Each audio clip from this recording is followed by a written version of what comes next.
Well, thank you all and welcome to this summit this year. Obviously, we're meeting differently than we have in past years and as many of us would like, but I'm still very glad that you joined us today. I'm going to give a relatively short State of the Union talk here today and leave plenty of time for Q&A at the end. Scott and Jeanette, I'll also, trust you if you see a question you think is particularly timely to interrupt me, and I'm happy to take questions in real time. But let me go ahead. I'll take a second here to get my slides shared. Okay, with a little Zoom lag here as usual, you should start seeing my slides appearing on your screen. Maybe if someone, Scott or Jeanette, you can just give me a thumbs up when you see them. We can see them. Excellent. So anyways, welcome again, and thank you to the great talks by Amy and Kate to kick us off. As Scott mentioned, I'm Vaughn Welch. I'm Trusted CI's director. We are the organizers for this event, as we have been for the past 8 years. And just a quick note, I see a couple people in the waiting room, so I assume somebody will let them in. So I'd like to echo Scott's original thank you that he gave. And I'd also like to include all of you and the participants and the speakers and everyone else in that thank you. We are managing to meet and come together in a pandemic, which is no easy task. And so we thank you for your contributions and bearing with us through this challenge and deciding to join us despite that. And one very special thank you I want to make is to Diana Simmer, who took on the lead role in organizing the summit this year under very unusual circumstances and with a unique set of challenges. So please join me in a quick round of virtual applause for Diana, everyone else in the organizing committee, the program committee, all of our speakers, the entire Trusted CI team, and the National Science Foundation for making this possible. So my talk is, I want to start first. I recognize we have some folks who maybe this is their first time attending a summit. So I'm going to touch briefly on why cybersecurity for science is important. Amy touched on this in her opening talk, and I'm going to give another perspective on that.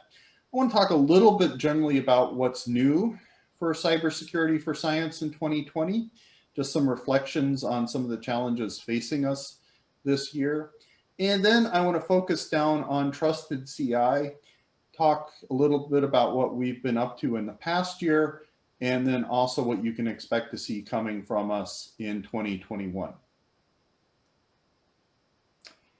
So the first challenge I note about cybersecurity for science is a lot of us tend to think of confidentiality when we think of cybersecurity. And this is fairly natural. If you think of data breaches, think of the last newspaper headlines you saw, it's same general pattern. Some amount of private data was stolen or exposed, right? And so we have this tendency to equate cybersecurity and confidentiality. And so hence we tend to have a misperception that if we're not handling data that's confidential, we undervalue the need for cybersecurity. And so a lot of the discussion around cybersecurity for science comes talking about these other aspects of cybersecurity. And I really enjoyed the slide Amy had that came from Rob Beverly this morning, where they talked about the availability, the reproducibility, and the production nature. And availability is a really good place to start when you think about cybersecurity for science. We invest huge amounts of resources in developing sometimes unique instruments. And these instruments are inevitably controlled by computers, or they have the data pulled off them for analysis by computers, and hence are vulnerable to the sorts of cyber attacks where cybersecurity comes into play. And so, you can't underestimate the need for availability of the instruments and the role that cybersecurity has to play to making sure that our science is productive. It's also an unfortunate reality that with the rise of ransomware and cryptocurrency, a subtle point that's often missed is the way they change the economics of the cybersecurity landscape. And what I mean by that is it used to be that your data had to be valuable to the criminal for it to be something that they would desire and target. So you would have to have credit card information or social security numbers that they could sell, something like that. And, scientists could reasonably assume that their data didn't fall into something that was easily sellable on some sort of, market. Unfortunately, what happened with ransomware is it changed the calculus somewhat. So now it's the value of the data to you rather than the criminal. If your data is valuable enough to you that they can extort money from you to get it back, now there is a motivation for the cyber criminals and all this. And so this has been a shift with these particular forms of malware that has once again put science into the realm where cyber criminals can see victims. And data integrity is also a critical issue. Kate's talk was wonderful in talking about, misinformation and the fact that science can be essentially attacked with a tweet these days. And one of the challenges that we now have with this increasing politicalization of science is we need to know that our data has integrity, it hasn't been tampered with. But unfortunately, we're in this position that if someone claims our data is tampered with, we need to be able to defend it. And so having a data integrity program starts becoming necessary not only to defend against these attacks, but also to defend against misinformation and other attacks. Unless we can stand up and show evidence that, no, this really is our data, we'll never be able to dispel doubts that are out there. And then, as was shown at the top of Amy's slide, reproducibility, of course, is a key tenet for scientific research. And reproducibility is a complex topic that encompasses much more than cybersecurity. That said, cybersecurity has a key role to play with things like integrity and provenance and these other issues, being able to show that science hasn't been tampered with and can be reproduced. There's much more here that I can cover in the time allowed, but I'll just leave you with a thought experiment. If you are running science on a computer and that computer has been hacked and is being used by a hacker, there will be limits to your ability to be confident that your science on that computer hasn't been tampered with in some way. So this is just another place where cybersecurity comes in. Unless we know what our computers are doing, we will always have doubts about it. So those are some of the motivations for cybersecurity, for science. And so let me just touch on a couple quick points on why, from a cybersecurity perspective, it's different than doing cybersecurity in another organization. And first, you just have to look around at some of the instruments that are used in scientific research. They're very different than the sorts of things that are used in a typical enterprise.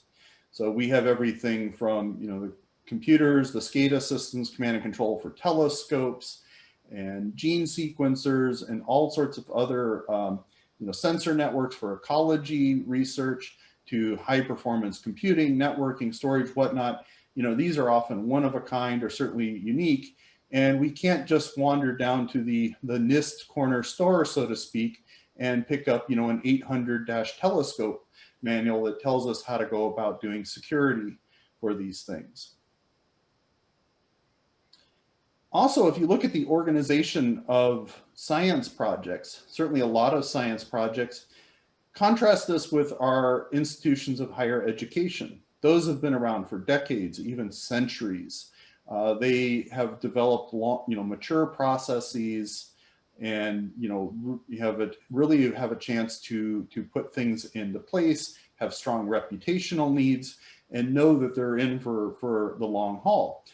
Then you look at with the funding model that drives scientific projects, a lot of them are short-lived, 3 years, 5 years, something like that. They have to start and progress quickly. And they're very dynamic, research managed teams. They may be collaborations from across the country, across the United States, across the world. And those collaborations are managed by the researchers. They're not going to exist in a university's HR database, for example, the way that groups on a campus might exist. So there's to have this sort of collaboration requires support from the security infrastructure. So hopefully that just gives you a little bit of a flavor of the sorts of challenges that we're here discussing. So let me talk a little bit about what's new in 2020. And I'll start with the obvious topic. You know, we're now doing cybersecurity during a pandemic. And one of my first observations, for those of you who've heard me talk before, I often say, you know, a key goal of cybersecurity is to support the mission of the organization that it's in. So quick thought experiment on this, right? You would do cybersecurity differently for a bank than you would do for a hospital, than you would do for a small business, than you would do for a research laboratory. You know, each of those has, you know, different risks, different goals, different ways it needs to behave, and cybersecurity has to support that mission. And what I've really noticed is watching organizations over the past few months, public health has become part of all of our missions. We are now have increased our role in keeping ourselves, our staff, our students, our researchers, sometimes even the general public safe as we go about doing things. And that very often requires us to do things remotely. And when you start doing things remotely over an internet, guess who eventually gets called? Not just the Ghostbusters, but the cybersecurity staff as well. Second observation is, you know, the cloud was already pushing many of our services, you know, off of our premises. Now the pandemic has pushed a lot of our workforce off our premises. So the physical boundaries that we used to think of around our IT networks are really dissolving. And so seeing this shift towards, you know, how we're managing endpoints remotely and whatnot is raising in many people's eyes. We're also unfortunately seeing sometimes science being specifically targeted. You know, unfortunately, COVID-19 research is being targeted. And if this is something at your institution, you should definitely be talking with your local security office, trusted CI, or others as appropriate. Back on sort of the political front here in the United States, there's a standard coming down from DoD called the CMMC.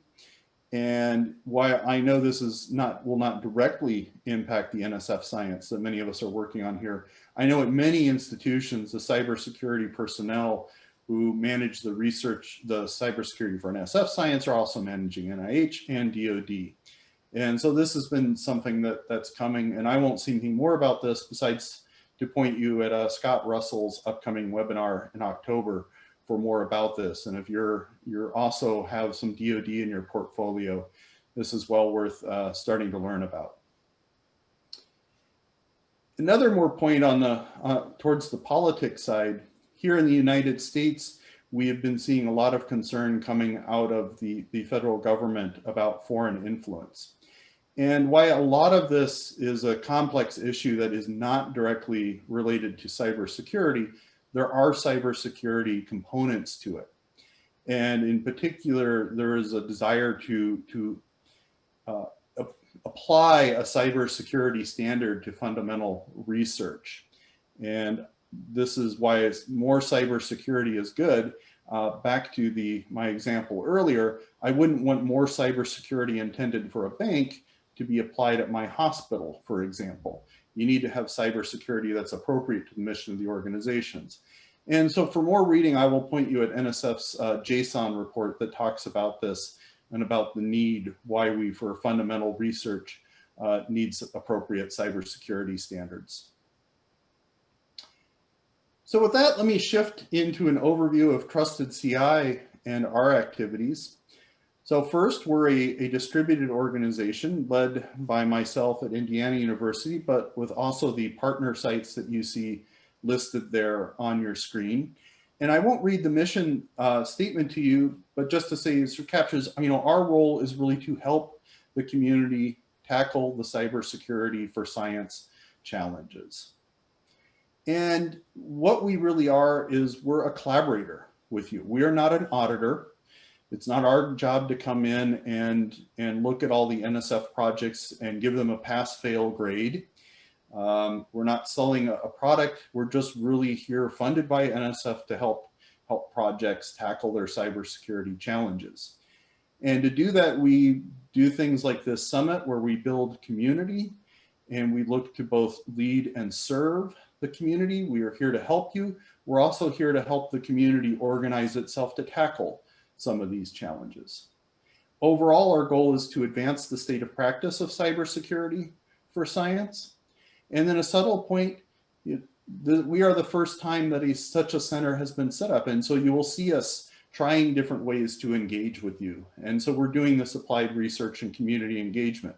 So as you see us do different things, we welcome your feedback on what works well for you and what doesn't. I always like to make a point. It is certainly obvious to anyone who spends any time looking at IT and cybersecurity fields, they lack in diversity. And so it is part of Trusted CI's mission to help with inclusivity into cybersecurity. So as you see our calls for applications for engagement, fellows, student programs, whatnot, we welcome your help in getting those out as broadly as possible. And any suggestions on that front? I want to take a moment here. We had a couple attendees give us suggestions on our application process here, and I want to thank them for taking the time to do so. So this is something that we know we need to keep working at. So our primary way of engaging with the community is through a one-on-one collaboration that we call an engagement. And so I'll use that term engagement here for the rest of the talk. And this is typically 6 months of collaborating together. Think like sort of weekly phone calls, working on a challenge. When safety allows, a site visit, hopefully so that can resume in 2021 sometime. But as you can see here, we've engaged with a long list of NSF projects now all across the United States. And that engagement can be on any topic related to cybersecurity. A lot of times it's helping a program get an initial cybersecurity program off the ground. On a more mature side, we may be helping them evaluate a particular piece of software and anything that's sort of along those lines. And I just want to take a second here for those of you who were at the summit last year, you heard me talk about us maturing our policies around engagements, and we have now done that, and you can find those published along with the rest of our cybersecurity program on our website. So just as an example for an engagement, to make it a little bit more concrete, we recently engaged with John Haverlack and his team at the U.S. Academic Research Fleet, helping them mature their cybersecurity programs and meet some demands that were being put on them.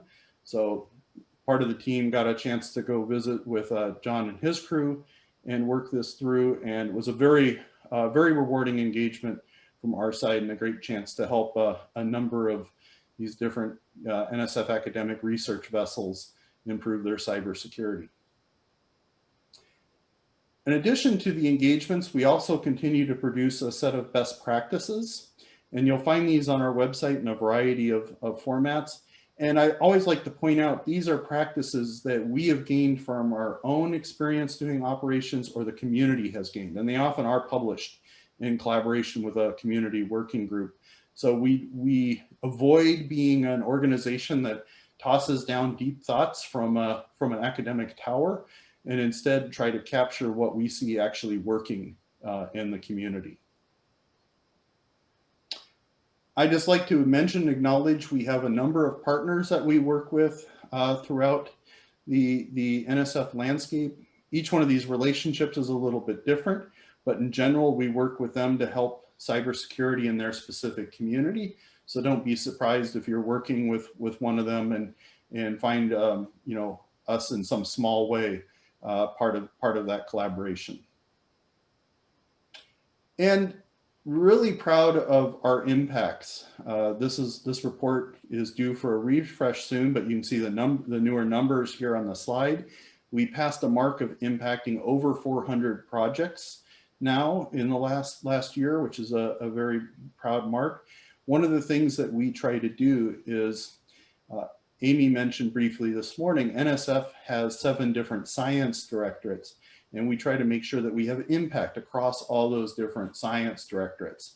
So to make it clear, we're serving projects that are not just computer science related projects, but any sort of domain, from bio to engineering to geo, whatnot. We welcome engagement from all of these different types of projects. So talking a little bit about what we did in the last year, first I'm delighted to welcome Kelly Shute as our executive director for the project. As we've matured and had to manage things across the 7 sites, it became clear we needed somebody who could act as a foundation for our processes. And it's been delightful to have Kelly now in this role. I'm also delighted to announce that we've had some new folks join our advisory committee. So first, let me take a moment and thank Tom Barton and Nick Mortari for 8 years of guidance that have helped us get to where we are now. And then welcome Damian Clark, the CIO from Alabama A&M, Eva Dielman, who you may know from the Pegasus and the Cyber Infrastructure Center of Excellence pilot projects, and then Anita Niklich, who has both was instrumental in shaping Trusted CI when she was at NSF and now serves as a co-PI on the Fabric project. So really delighted to have these 3 folks now helping with our advisory committee. One key advancement that we made in the last year is what we call our Transition to Practice, or TTP program. Challenge that we're helping with is a lot of cybersecurity research sits on shelves and never makes it into practice, actually protecting science and other aspects of our lives. So we've started a program now. We formed a cohort with 7 researchers, and we're working with them to both best understand their challenges and also help them work through it. And for broader impact, we've also started a series of success stories, interviewing researchers who have successfully transitioned into practice and putting those stories up so that the community can use them both for inspiration and guidance. And while we're on the subject of TTP, I want to take a moment to thank Florence Hudson. She's been with the project now about 3 years and has been instrumental in getting our TTP program to where it is now. And really do want to wish her well in her new role as Executive Director of the Northeast Big Data Innovation Hub, and glad we'll be able to continue collaborations with her in that new role.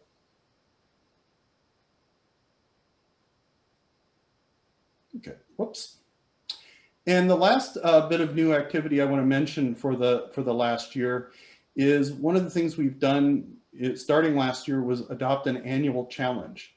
So taking some particular aspect that we think needed some attention over the course of the year, developing a working group from the community, and then really studying that.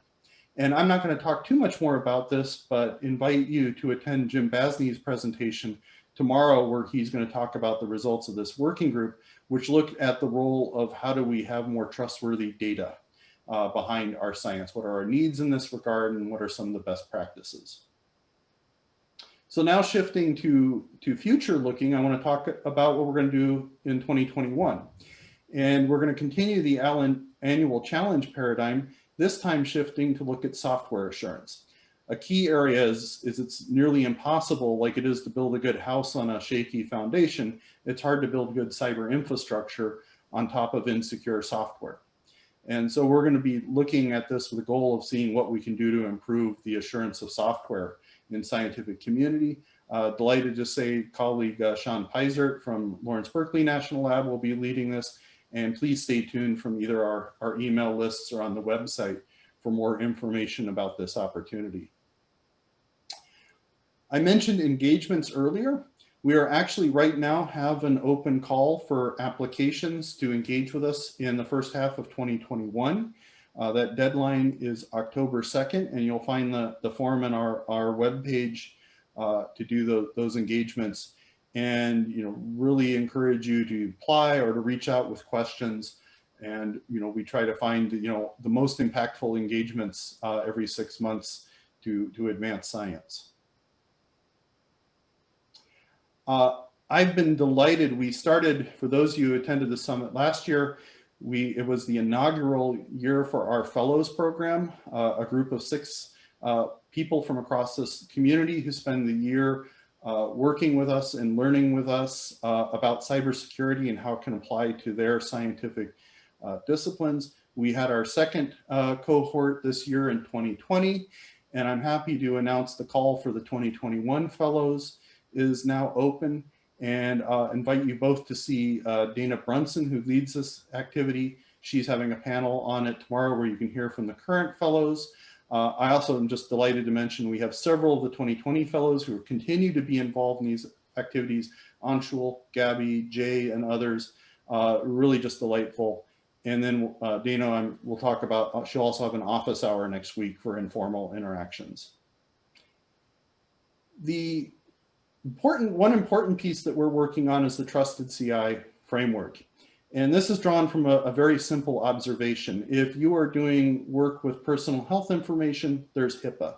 If you're doing work with DoD information, there's 800-171 CUI. If you're doing sort of fundamental basic research, there's not a standard out there for what sort of information security you should be doing and guides for how to do it. And so the Trusted CI framework is very simply meant to fill that gap. We're working, I want to thank, we have an absolutely fabulous framework advisory board who's been working with us. And a couple announcements here. First, there's an early look at this framework now posted on our blog, so you can take a look at how this is developing. And I'm also really excited to announce that we're going to be working with the new NSF Noir Lab in 2021 as an early adopter to put this rubber to the road and make sure it actually works for the scientific community. So with that, I'm going to leave the following slide up here. And I didn't mention, by the way, but I have posted a link to these slides in the Q&A in Whova. So you have all this information already. I'll leave this up here. And with that, we've got a good 15 minutes for questions. Oh no, just a few minutes for questions, but be delighted to take some. Hi, Vaughn. This is Jeanette. I'm helping monitor the Q&A for the remaining minutes that we have. So I'm just going to refresh real quick and see if any questions have come in. But you did mention that CMMC is coming, and I have a webinar with Scott next in a couple weeks. So I just posted a link in the chat to our webinar, which is October 6th. So if you want to get some information on CMMC, please attend that. I don't see any questions. Let me just, yeah, I'm checking the chat as well. I don't see any more, any new questions coming in yet. So Vaughn, any final thoughts?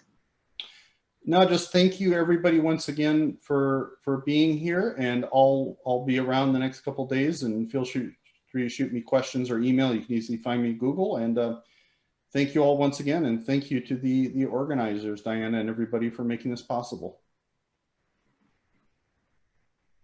Yes, I agree. Diana's been awesome. Thank you, everybody. So what you'll do now is you'll leave this meeting, and then you'll go back to the agenda and join the next meeting, which is collaboration as a service, supporting virtual research organizations.